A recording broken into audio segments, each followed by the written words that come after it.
And I do believe that we have rotten politics, and I'm not using that as an exaggeration. Hey everyone and welcome. In this video we're going to be having a look at the Ukraine. Now, as you're probably aware, Putin has been saying that the Ukraine have been attacking the people in the east, i.e. the Donbass regions, like Luhansk and Donetsk, since the 2014 uprising, incessantly. So I thought I'd have a quick look and find out if I could find any information on whether they have or they haven't. Because as you're probably aware, there is a lot of fog of war, misinformation being put out by essentially the news and everybody else. So I thought we'd have a quick look. Now, I found this. This is from 2015 and it's from the OSCE, the Organisation for Security and Cooperation in Europe. Now, if you didn't know, the OSCE were instrumental in getting, first off, the Minsk I agreement to be agreed to, that was then completely ignored, and then also the Minsk II, which effectively was to stop military action, to pull back all major military equipment from the area of Donbass, and to give them a vote and autonomy. Now, as you're probably aware, that agreement was completely ignored. And in 2015, the OSCE sent a special monitoring mission to the Ukraine to review exactly what was going on. Now, the OSCE monitoring mission to the Ukraine, 2015 in review, is SMM in short. Who they are: unarmed civilian mission, more than 650 monitors across Ukraine, with over 500 of them in the east. Monitors come from more than 40 countries. So effectively, most of them were in Luhansk and Donetsk. What they do, the SMM works towards normalization and stabilization of the situation in Ukraine through monitoring, reporting and dialogue facilitation. The SMM gathers information and provides impartial fact-based reports on the security situation on the ground, including specific incidents, monitors and supports respect for human rights commitments, and works to establish contacts and facilitate dialogue, including local ceasefires, with the aim of reducing tensions. So, an honourable mission, in my honest opinion. Trying to stop hostilities is always a good thing, isn't it? Now, the SMM in numbers works out at around 307 daily reports they make, 32 spot reports, 8 thematic reports. They've given 4 briefings to the UN Security Council. This is just in 2015. Over 18,000 monitor patrols, averaging 75 patrols a day, and they cover more than 4 million kilometres of patrolling. Now, what they've actually done is they've done a month-by-month highlights list. And this is the important part as far as I'm concerned.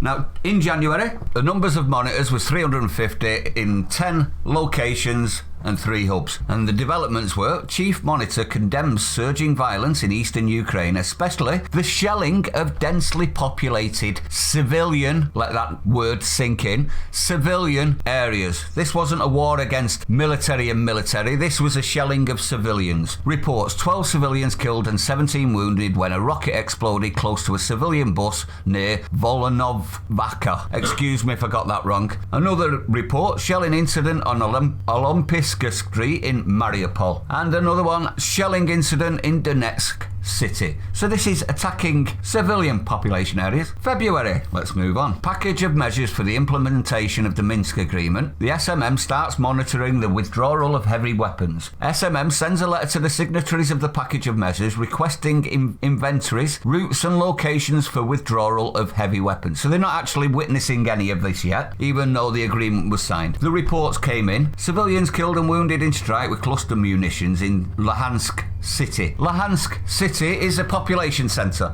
That means civilians, and they are using cluster bombs. Now, I'm not being funny. Who's doing the war crimes now? No, obviously I'm not going to go through all of these. The report is going to be in the description. Go and check it out in your own time, but we will go through a few things. So what we've got so far is they're attacking civilian centres with cluster munitions, which is indiscriminate. It's not targeted. Then we've got April, renewed intensive fighting around Donetsk and Shrokne. Then we've got the DPR member open fire towards a SMM patrol on the outskirts. Then we've got fighting around Marinka, etc, etc. Violence escalates in the Donbass with hotspots around Donetsk Airport, Holivka, Marinka, etc. OSCE vehicles in Donetsk city damaged by fire. Protest outside National Parliament in Kiev turns violent. So there's a lot of violence going on in this one area, is it not? The area that they've said they've not been doing any of the sort.